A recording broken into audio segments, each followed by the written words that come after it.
Hi friends, welcome to Hanna's recipes. ഇന്ന് ഞാനൊരു ഗുലാബ് ജാമുനാണ് ഉണ്ടാക്കുന്നത്.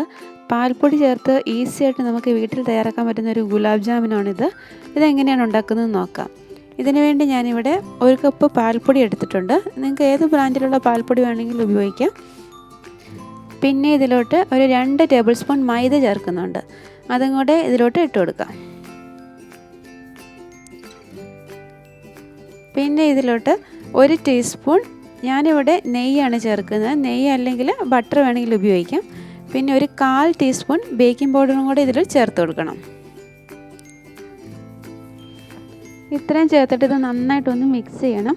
എന്നിട്ട് ഇത് കുഴച്ചെടുക്കാൻ വേണ്ടി ഇതിൽ ഞാൻ സാധാരണ പശുവും പാലാണ് ചേർക്കുന്നത്. ഇത് കാച്ചിയ പാലൊന്നുമല്ല, അത് കുറേശ്ശെ ഒഴിച്ച് നന്നായിട്ടൊന്ന് കുഴച്ചെടുക്കണം. അല്പം അയഞ്ഞിരിക്കുന്നതായിരിക്കും നല്ലത്.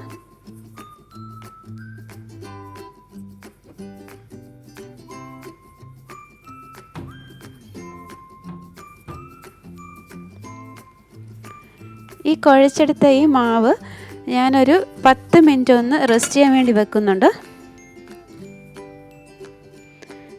ഇപ്പോൾ ഒരു 10 മിനിറ്റ് കഴിഞ്ഞിട്ടുണ്ട്. ഇതിനി ഒന്ന് തുറന്നിട്ട് ചെറിയ ബോളുകളായിട്ട് ഇതൊന്ന് ഉരുട്ടിയെടുക്കണം.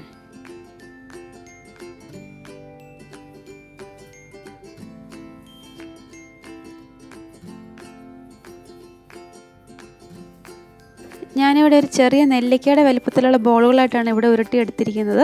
ഇത് നല്ല സ്മൂത്തായിട്ടുള്ള ബോളാണിത്. ഇത് നമ്മൾ എണ്ണയിലിടുമ്പോൾ കുറച്ചും കൂടി ഇത് വലുതാവും. പിന്നെ പഞ്ചസാര സിറപ്പിലിടുമ്പോൾ ഒന്നും കൂടി വലുതാവും. അതുകൊണ്ടാണ് തീരെ ചെറിയ ബോളുകളായിട്ട് ഉരുട്ടിയെടുത്തിരിക്കുന്നത്. ഇത് ഫ്രൈ ചെയ്തെടുക്കുന്നതിന് മുമ്പ് ഈ ഗുലാബ് ജാമുന് വേണ്ടിയുള്ള ഷുഗർ സിറപ്പ് ഒന്ന് റെഡിയാക്കി എടുക്കണം. അതിനുവേണ്ടി ഞാൻ 1 കപ്പ് പഞ്ചസാരയാണ് ഈ പാത്രത്തിലോട്ട് ഇട്ടിരിക്കുന്നത്. അതിലോട്ട് ഇനി ഒരു 1/4 കപ്പ് വെള്ളവും കൂടെ ഒഴിച്ചു കൊടുക്കാം. പിന്നെ ഒരു 3 ഏലക്ക ഒന്ന് ചതച്ചതാണിത്, അതും കൂടി ഇതിലിട്ട് കൊടുക്കുക. നമ്മൾ ഗുലാബ് ജാമുന് സിറപ്പ് ഉണ്ടാക്കുമ്പോൾ അത് ഒരു നൂൽ പരുവാകേണ്ട കാര്യമൊന്നുമില്ല. ഈ 1 കപ്പ് പഞ്ചസാര 1/4 കപ്പ് വെള്ളത്തിൽ നന്നായിട്ടൊന്ന് മെൽറ്റാകുമ്പോൾ തന്നെ അതിനുള്ള പരുവത്തിലാകും. പിന്നെ ഇതിലോട്ട് ഞാൻ ഒരു 2 തുള്ളി റോസ് എസൻസും കൂടി ചേർക്കുന്നുണ്ട്. ഇത് ഗുലാബ് ജാമുൻ എന്നാണല്ലോ ഇതിൻ്റെ പേര്. അപ്പോൾ ആ ടേസ്റ്റ് കിട്ടാൻ വേണ്ടി ഇതിലോട്ട് റോസ് എസൻസ് ചേർക്കുന്നുണ്ട്. ഇതാണ് ഞാനിവിടെ ചേർത്ത് കൊടുത്തിരിക്കുന്നത്. അതൊന്ന് ഒഴിച്ചിട്ട് നന്നായിട്ടൊന്ന് മിക്സ് ചെയ്ത് കൊടുക്കാം. ഇപ്പോൾ പഞ്ചസാര ഇവിടെ നന്നായിട്ട് മെൽറ്റായിട്ടുണ്ട്. ഇനി ഗ്യാസ് ഓഫാക്കാം. ഗുലാബ് ജാമുന് വേണ്ടിയുള്ള പഞ്ചസാര സിറപ്പ് ഇവിടെ റെഡി ആയിട്ടുണ്ട്. അതൊന്ന് മാറ്റി വെക്കാം. ഇതിവിടെ ഞാനിവിടെ എണ്ണ ചൂടാകാൻ വെച്ചിട്ടുണ്ട്. ഇത് വെജിറ്റബിൾ ഓയിലാണ്. ഇതിലോട്ട് ഓരോ ബോളുകളായിട്ട് ഇട്ട് കൊടുക്കാം. ഈ ഗുലാബ് ജാമുൻ ഫ്രൈ ചെയ്തെടുക്കുമ്പോൾ എപ്പോഴും ചെറിയ തീയിലിട്ട് ഫ്രൈ ചെയ്തെടുക്കുന്നതാണ് നല്ലത്. അല്ലെങ്കിൽ അതിൻ്റെ ഉൾഭാഗം ഒന്നും വേഗത്തുമില്ല, അതിൻ്റെ പുറം ഭാഗം പെട്ടെന്ന് കരിഞ്ഞു പോവുകയും ചെയ്യും. ഇത് ഇങ്ങനെ ഇളക്കി കൊടുത്തുകൊണ്ടിരിക്കണം. എന്നാലേ ഉള്ളൂ എല്ലാ ഭാഗവും ഒരുപോലെ നല്ല ഗോൾഡൻ കളറിൽ ഫ്രൈ ആയി കിട്ടത്തുള്ളൂ.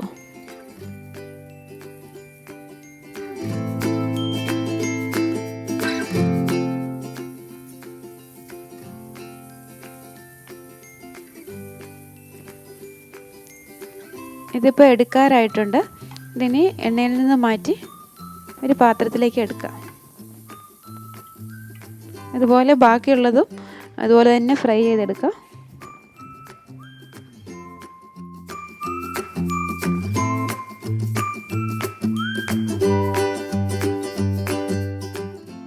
ഇപ്പോൾ ഇവിടെ എല്ലാ ബോളുകളും ഞാനിവിടെ ഫ്രൈ ചെയ്തെടുത്ത് വെച്ചിട്ടുണ്ട്. ഇനി ഇത് പഞ്ചസാര സിറപ്പിലേക്ക് ഇട്ട് കൊടുക്കണം. ഈ പഞ്ചസാര സിറപ്പ് തണുത്ത് പോയെങ്കിൽ ഒന്നും കൂടി ചെറുതായിട്ടൊന്ന് ചൂടാക്കിയാൽ മതി. അതുപോലെ നമ്മൾ ഈ സിറപ്പ് ഉണ്ടാക്കുമ്പോൾ അതിൽ 1 ടീസ്പൂൺ നാരങ്ങാനീരും കൂടി ചേർത്ത് കൊടുക്കണം. അല്ലെങ്കിൽ കുറച്ച് സമയം കഴിയുമ്പോൾ അതിരുന്ന് വീണ്ടും ഒന്ന് കട്ടിയായിട്ട് വരും ഈ സിറപ്പ്. ഞാൻ ഈ പഞ്ചസാര സിറപ്പ് ചൂടാക്കിയിട്ടൊന്ന് അത് ഗ്യാസ് ഓഫാക്കി വീണ്ടും, എന്നിട്ട് അതിലോട്ട് ഈ ഫ്രൈ ചെയ്ത് വെച്ചിരിക്കുന്ന ബോളുകൾ ഇട്ട് കൊടുക്കുക.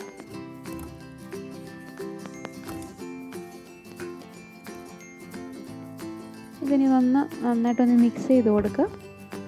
ഇതിന് ഞാനിതൊരു 2 മണിക്കൂറത്തേക്ക് അതൊന്ന് അടച്ച് വെക്കുവാണ്. അപ്പോഴത്തേക്ക് ഈ സിറപ്പെല്ലാം ഈ ഗുലാബ് ജാമുനിലോട്ട് നന്നായിട്ട് പിടിക്കും. അപ്പോഴത്തേക്ക് ഇത് ഒന്നും കൂടി അത് ബോളുകൾ വലുതാകുകയും ചെയ്യും. ഇതിപ്പോൾ ഒരു 2 മണിക്കൂർ കഴിഞ്ഞ് അതിന് ശേഷമാണിത്. ഇതിപ്പോൾ കാണുമ്പോൾ തന്നെ അറിയാം നമ്മൾ ഫ്രൈ ചെയ്ത് വെച്ചതിനെക്കാട്ടും കുറച്ചുകൂടി വലുപ്പമായിട്ടുണ്ട്. ഇതിന് സെർവിങ് പ്ലേറ്റിലേക്ക് മാറ്റാം. നല്ല സോഫ്റ്റ് ആയിട്ടുള്ളൊരു ഗുലാബ് ജാമുനാണ്. അതുപോലെ നല്ല ടേസ്റ്റാണ് ഇതിന്. നമുക്ക് ഈസി ആയിട്ട് തന്നെ വീട്ടിലിത് ഉണ്ടാക്കാൻ പറ്റും. ഇതിൻ്റെ വീഡിയോ നിങ്ങൾക്ക് ഇഷ്ടമായെങ്കിൽ ലൈക്ക് ചെയ്യാൻ മറക്കരുത്.